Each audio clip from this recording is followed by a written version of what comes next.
With my family, that's my home.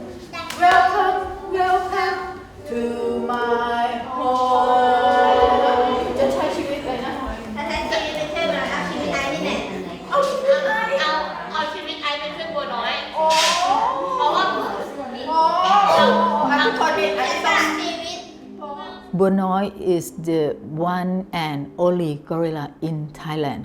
She is a female and she hopes to be a mother at some point.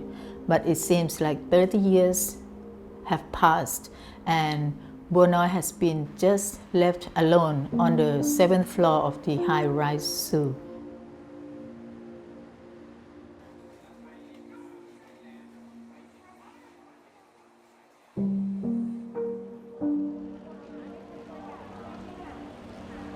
Buanoi is a female gorilla that was brought here all the way back in 1987.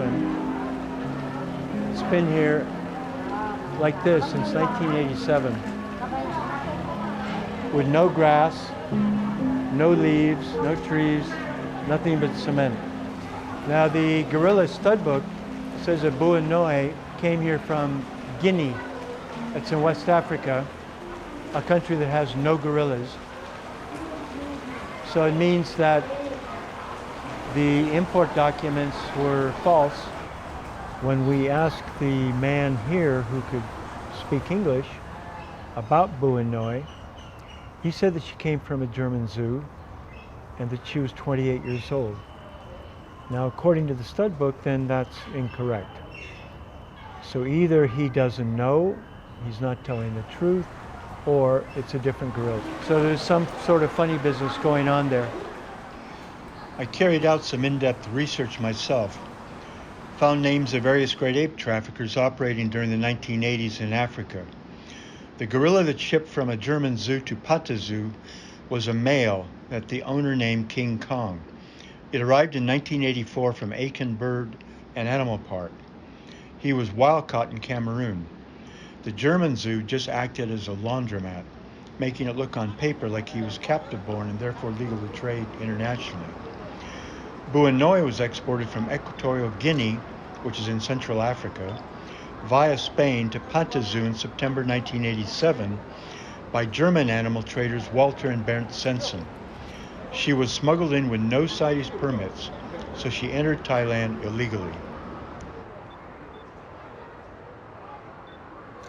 Oh, she's back.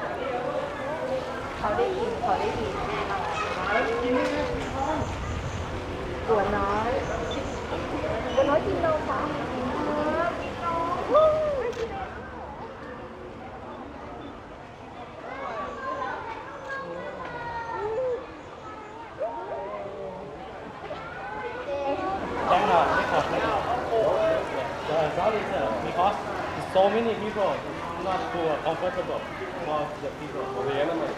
Yeah, sorry sir. Don't record video. Okay. You can touch. It's No, really it's cute. okay.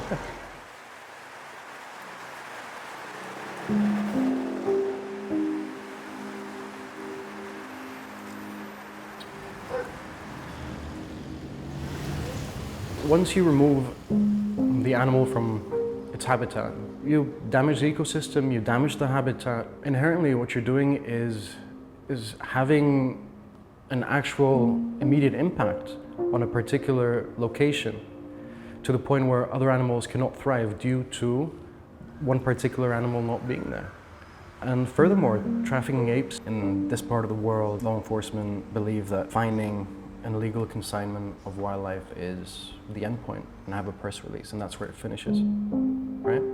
Which is a bit of a problem because at the end of the day, you need to understand where it's come from, who it's going to, why it's come through a particular country, and conduct a bit of analysis to see if there's anything else you can do, especially when it comes down to animals which are highly endangered.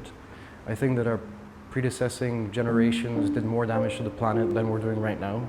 I think this is a period of repair where slowly but surely we're going to start addressing and taking issues which we didn't take seriously before more seriously, to the point where we will give Mother Nature a chance and the environment to recover from the damage done in the past. She wants compassion. Yes. That's Buanoi from what I've seen. And, Jodie brought from Australia. She has offered to take over the campaign and run it in Australia and around the world. So she has got 113 voices, 13,000 voices at the moment. It's not about counting the numbers. I mean, even this many, the government of Thailand should really wake up and look at this issue seriously. Education is the key. Planting the seed of kindness and compassion to the young generation. I also have created a Facebook, Where is my home? So if anyone wants to put your comments in or share about how we can help Buanoi back to Africa or in Thailand, where it should be her sanctuary, which likely that the owner may not like to let her travel that far to Africa. He loves her actually. He is afraid she might die during the transfer. Buanoi is like human. They are social animals. They have to. I mean, she have to stay with her family. Is not alone, like a punishment in prison for Thai people in the Buddhist temple. In the law is protected for any wildlife. That is part of why Thai people feeling so strong about this. Her life as a beautiful princess is no cost, innumerable. Wildlife or any animals have to die anyway, naturally or from whatever cause. But if she dies on top of the building, that will be a shame for Thailand. That will be a bad name for us that we cannot do anything to make it better.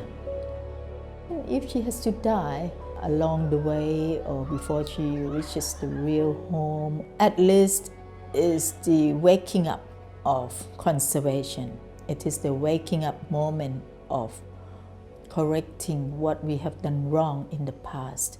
Letting go is the step that the owner of this precious creature has to learn to let go.